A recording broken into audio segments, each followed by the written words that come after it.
Blood still caked the edges of Lieutenant Sarah Mercer's fingernails as she ripped off her tactical vest, the haunting screams of the day's casualties still echoing in her ears.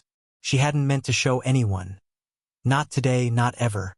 But when the medic had ordered her to strip down to check for shrapnel wounds, she had no choice. The barracks fell deadly silent as 20 hardened soldiers saw it for the first time. The perfect replica of Staff Sergeant Torres' dog tags tattooed across her shoulder blade, still raw and red against her skin. The same Staff Sergeant Torres whose body they'd recovered just 4 hours ago. "Lieutenant," Master Sergeant Jenkins whispered, his coffee mug crashing to the floor, shattering like the composure of every soldier in the room. "You got that before he died?" Sarah's hand instinctively moved to cover the tattoo, but then stopped. Her voice, when it finally came, was barely audible. "I got it 3 weeks ago, the night after he told me about the suicide mission he volunteered for." The color drained from Jenkins' face. "You knew? You knew he was going to sacrifice himself for the extraction." Sarah's eyes, dry throughout the 18-hour firefight that had claimed Torres' life, finally brimmed with tears. "He made me promise not to stop him. Said the only way the unit would make it out was if someone stayed behind to hold that position." Her fingers traced the outline of the dog tags on her skin. "He made me swear I'd get everyone else home." Private Wilson, the youngest of the unit at barely 20, stepped forward with shaking hands. Without speaking, he rolled up his sleeve to reveal an identical tattoo. Same dog tags, same name, same blood type, inked onto his forearm. "He told me too," Wilson confessed, his voice breaking. "Made me promise I wouldn't tell anyone he wasn't planning to come back." One by one, they moved forward. Jenkins unbuttoned his collar to reveal Torres' dog tags tattooed over his heart. Rodriguez showed his on his wrist. Chun pulled up her pant leg to display hers on her calf. Thompson, Diaz, Ramirez, all 20 members of Echo Company had the same memorial tattooed somewhere on their bodies. "He told each of us separately," Jenkins realized, his voice hollow with shock. "Made each of us promise to keep his secret. Made each of us believe we were the only one who knew. And gave each of us different information," Sarah added, the horrifying truth dawning on her. "Different pieces of the mission. Different elements of the extraction plan." Rodriguez's hand trembled as he reached into his pocket and pulled out a sealed envelope. "He gave me this. Said not to open it until we were all safe." With unsteady fingers, he tore it open and unfolded a handwritten letter. "If you're reading this," Rodriguez read aloud, "then my plan worked. You're all alive and I'm not. Don't waste time mourning me. I've been dying since that IED took half my insides last year. Doctors gave me 3 months. I chose how to use them." The letter fell from Rodriguez's hands as realization crashed through the room like a physical force. Torres hadn't just sacrificed himself. He'd orchestrated the entire extraction, knowing he was already dying, turning his inevitable death into the salvation of 20 others.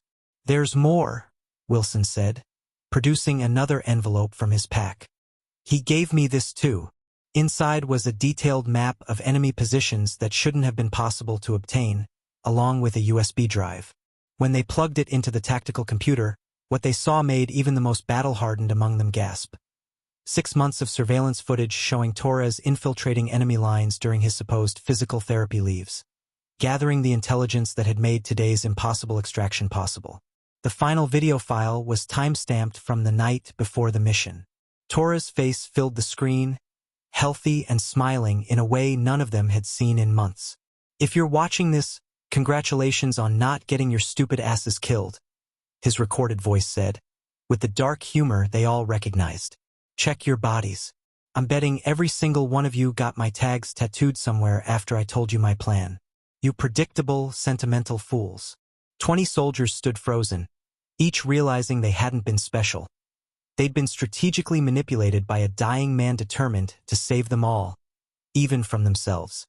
The barracks remained frozen in silence, 20 soldiers standing like statues as Torres' final message played out on the tactical screen. His knowing smile, the familiar crinkle at the corners of his eyes. A ghost speaking to them from beyond.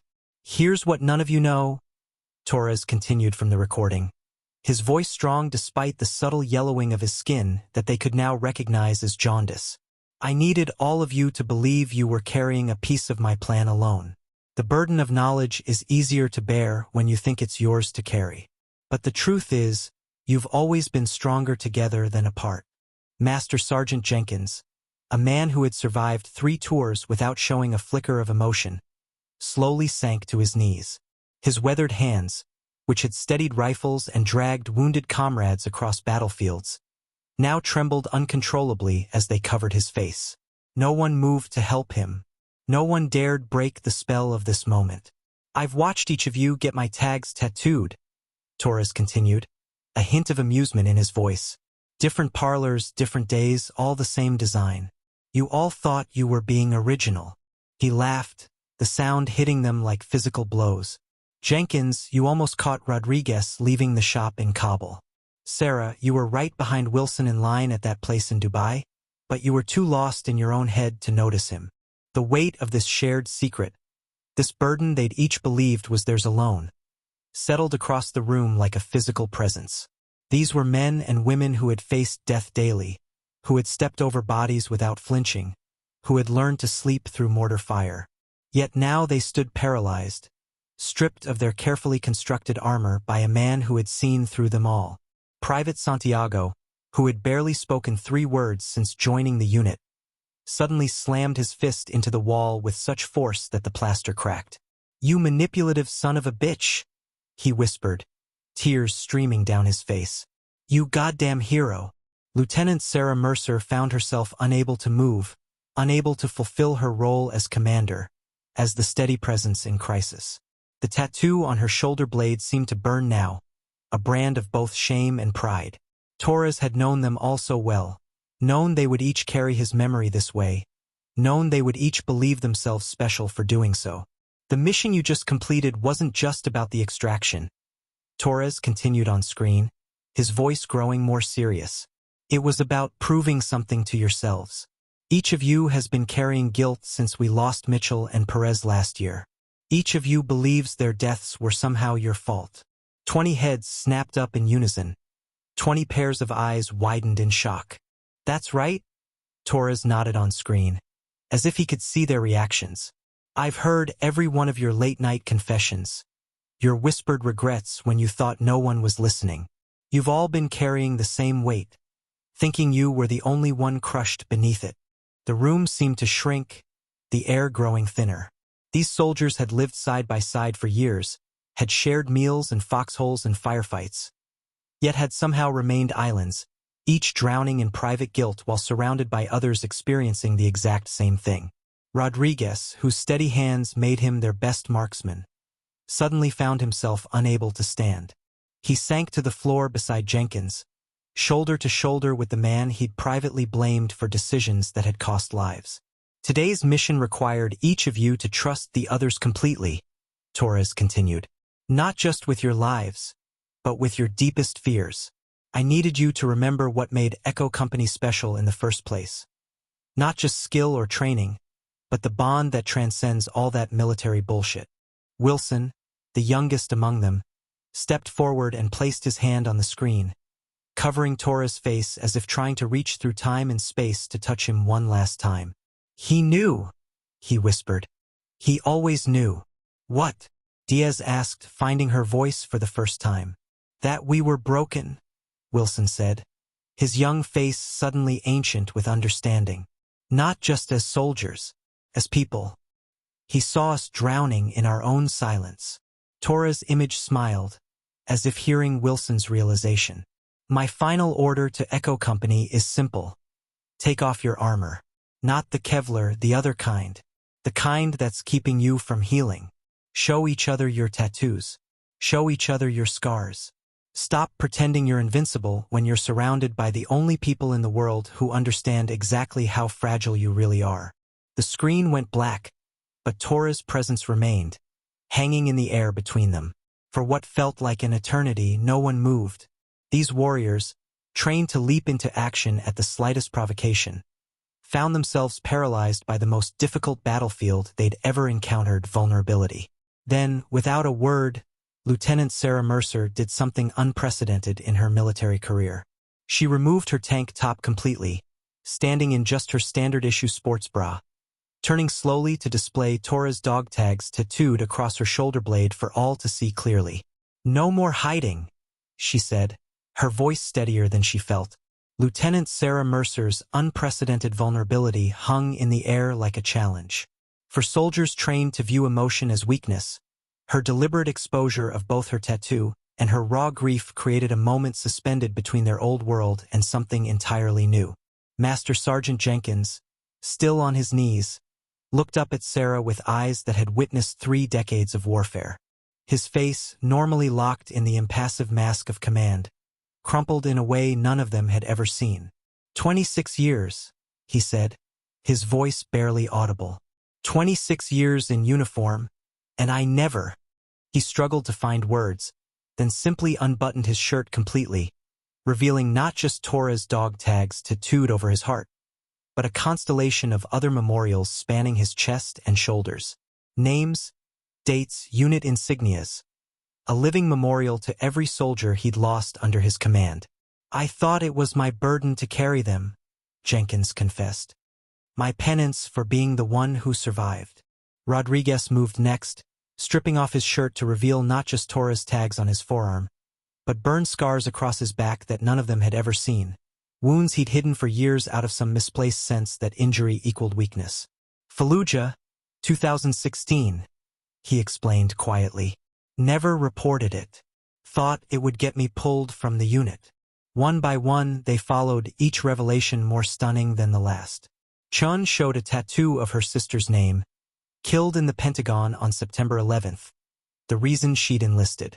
Wilson revealed a chest covered with intricate art hiding shrapnel scars, each piece marking a different firefight he'd survived. Diaz unfolded a worn photograph of twin babies she'd never mentioned to anyone, children being raised by her sister while she served. The barracks transformed into something sacred, a confessional, a sanctuary where the armor they'd worn for years, sometimes decades, fell away piece by piece.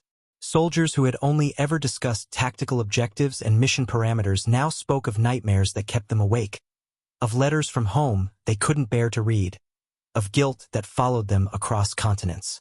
Private Santiago, the unit's newest member, finally spoke more than his customary few words. "I thought I was broken," he said, revealing a psychiatric medication he'd been hiding in his footlocker. "Thought I was the only one who couldn't just shake it off." "We're all broken," Sarah said, the truth of it settling into the room like peace after a storm. "That's why we fit together so well." Something fundamental shifted in Echo Company that night. The transformation wasn't just emotional. It manifested in tangible ways that reshaped them as a fighting unit. The next morning, when they gathered for the mission debrief, the change was immediately apparent to Colonel Richards, who had flown in specifically to review the extraction operation. "Something's different," he remarked, studying the faces of soldiers he'd known for years. What he couldn't articulate was what he was seeing. The dissolution of the artificial walls that had separated leaders from subordinates, veterans from newcomers, the wounded from the whole.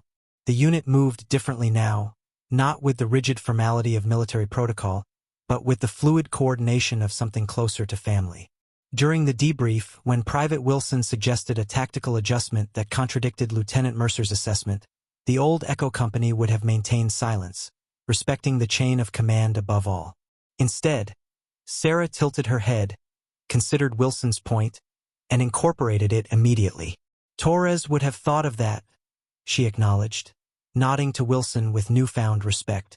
When Jenkins recounted a mistake he'd made during the extraction, Rodriguez, who once would have silently judged, simply placed a hand on the older man's shoulder. "We adapted. We survived. That's what matters." In the weeks that followed, Echo Company's effectiveness ratings soared. Their mission success rate, already impressive, became nearly perfect. Command couldn't quantify the change, couldn't capture in reports how a unit that communicated as much through glances and gestures as through radio calls seemed to anticipate threats before they materialized. What they didn't understand was that the true transformation had happened in the quiet moments between operations. In the barracks at night, where soldiers now spoke openly of their fears before missions. In the mess hall, where they shared stories of home that had previously remained private.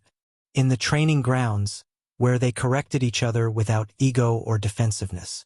6 months after Tora's final message, Echo Company gathered in a private ceremony of their own making.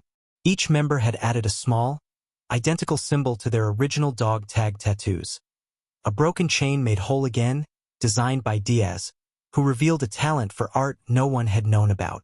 As the unit prepared to deploy again, Colonel Richards pulled Lieutenant Mercer aside. "Whatever happened after that extraction?" he said, studying her with curious eyes. "Whatever changed in your unit? I've never seen anything like it. Headquarters is talking about studying Echo Company, trying to replicate your cohesion with other units." Sarah smiled, her hand unconsciously moving to touch the tattoo hidden beneath her uniform. "With all due respect, sir, what happened can't be taught in training or written in a manual." "Then what was it, Lieutenant?" he pressed. Sarah looked across the tarmac where her unit waited, no longer standing in the rigid formations of military protocol, but clustered together in the easy proximity of absolute trust. "We stopped being soldiers for a moment," she said finally, "and remembered how to be human." The legacy Torres left wasn't just in the mission he'd designed or the sacrifice he'd made. It was in the transformation of 20 individuals who had been fighting not just external enemies, but the isolation of their own private battles. He had given them permission to be vulnerable, to be broken, to be complete. And in doing so, he had forged something indestructible.